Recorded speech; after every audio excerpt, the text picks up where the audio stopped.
Spiritual pussy enthusiasts.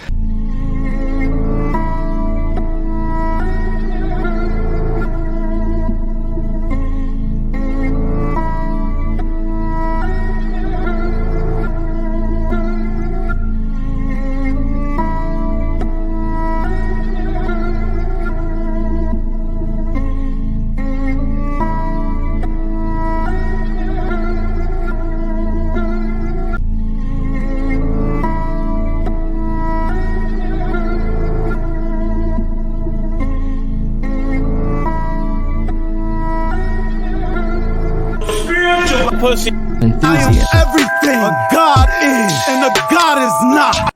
You see what I'm saying? That's how much information.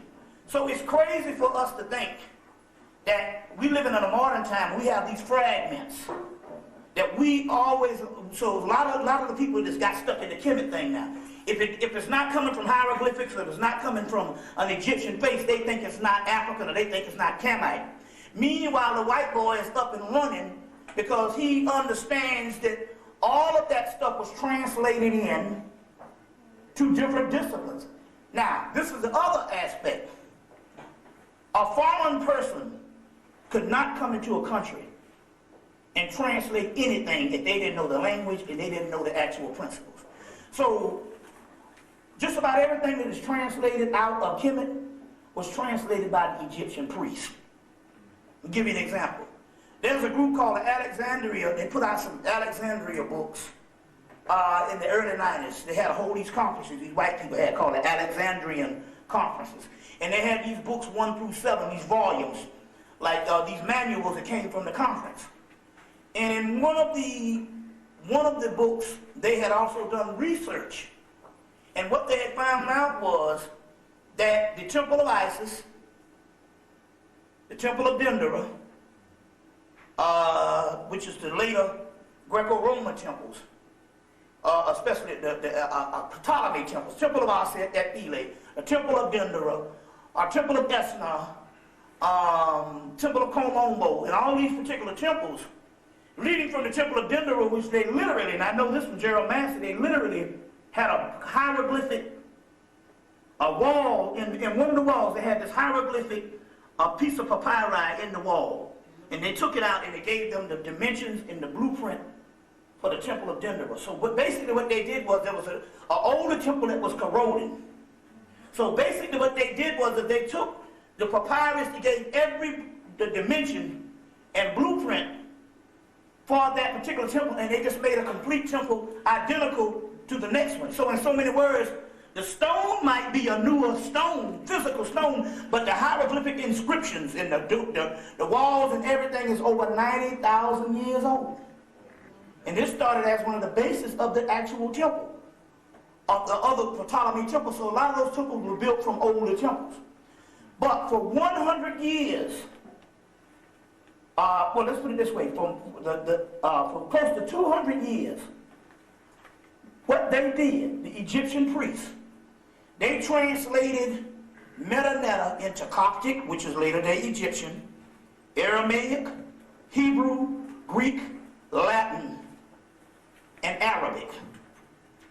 That's what they did for 100 years. They translated Metanetta into the existing languages of those latter cultures. You see what I'm saying? So in so many words, it was the Egyptian priests and the Camite priests that translated these things, and they didn't get lost. So as a result, when the Moors went out of Kemet, because this whole thing is no mystery. What happened was even before Muhammad died, they invaded the last invasion of Egypt. And those particular Egyptian priests, you see what I'm saying, had a pilgrimage because they knew that they would have to go up into Europe, because this was a big question on why they had to do it. Well, they had a 5,000-year papyrus knowing they was going to go into slavery. We talked about this over and over in my lectures and stuff, in the Hermetica by Walter Scott. This new one, The Way of Hermes, it just was translated in 99 and 2000 by Clement Solomon, and there's several other people, about 4 or 5 authors and stuff. They knew that they were going to go into slavery. Now, so they started with the Moors, are the people who, so in so many words, the priesthood that was there at the time when the invasion of Muhammad basically took this particular information on up into Europe. You know the whole story.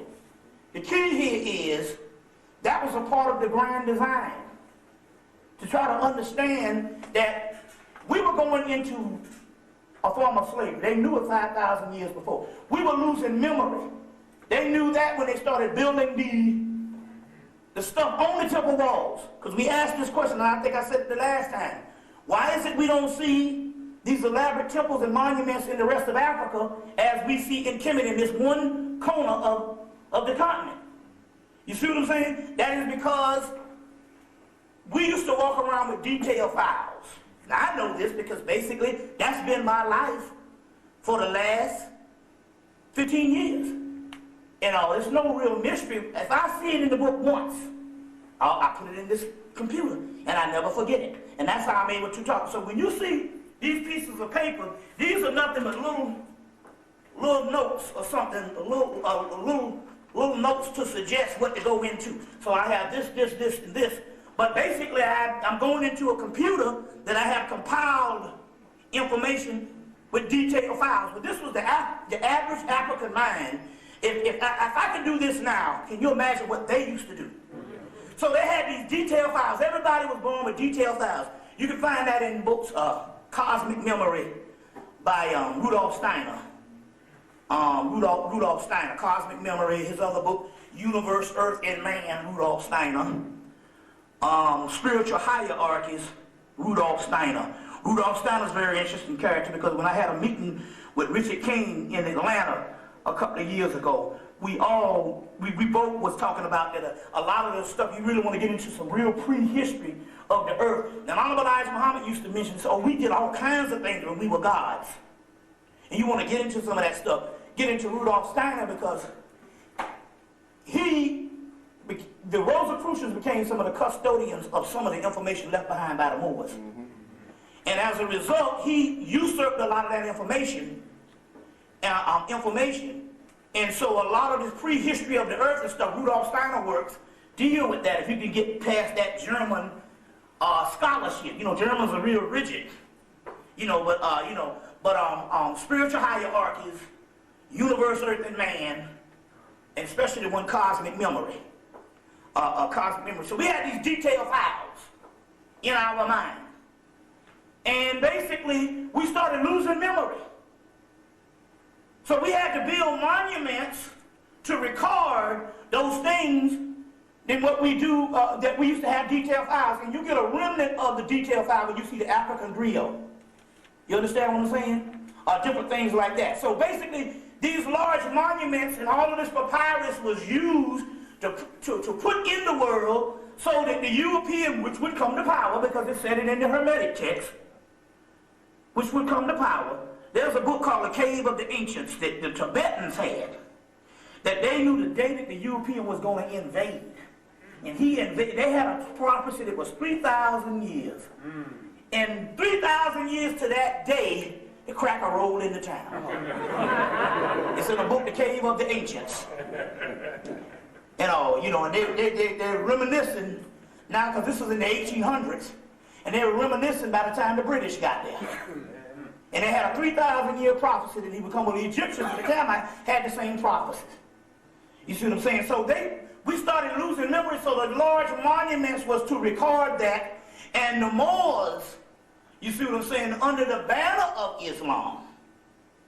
You see what I'm saying? Don't get that wrong. Don't confuse it. Because this would later on happen again in the modern world. They could go into Islamic or Christianity or something the same as a person could go into the Democrat or the Republican Party.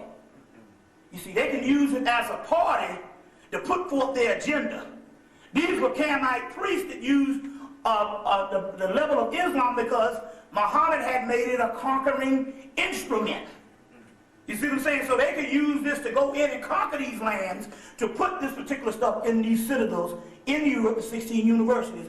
And some people saying, but why? Some people, we had these big discussions about 12, 13 years ago. Well, if the Moors didn't do this, we would be all right. No, they had to do this because they had a prophecy knowing that, number one, we were going to go into slavery. Number two, the average African was going to lose their memory. We can say that right now because you can go to the continent right now. And they might know their grandparents' history, but they don't know ancient primordial history.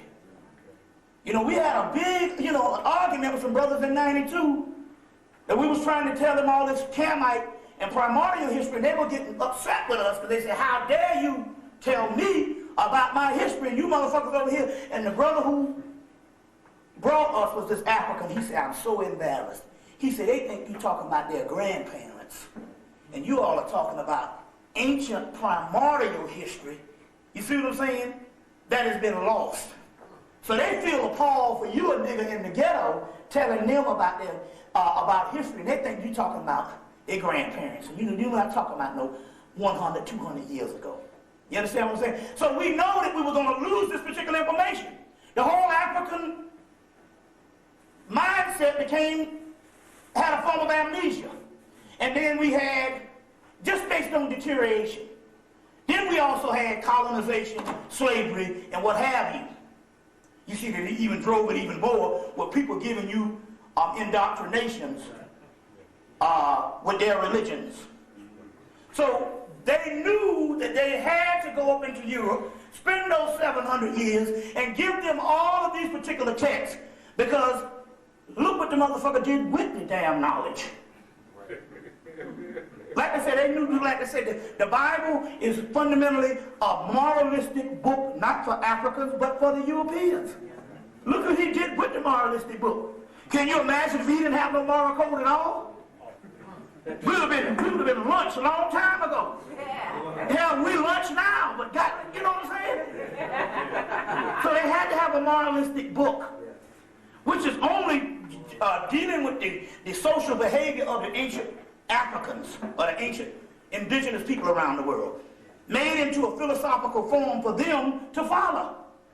You see what I'm saying? So they had to bring a certain amount of text and use a certain amount of text and leave those texts behind.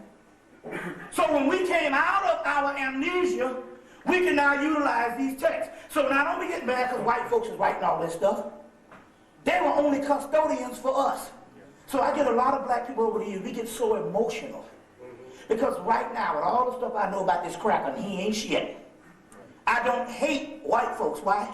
Because when you hate something, it's the difference between hating something and understanding something. I don't hate a dog for being a fucking dog. It's a dog. You see? So I'm not confused to understand that this is a different species. You understand what I'm saying? And like the Hermetic text saying, the Egyptians say, our biggest problem is we learn how to make another man. Yeah. Now that's Hermetic.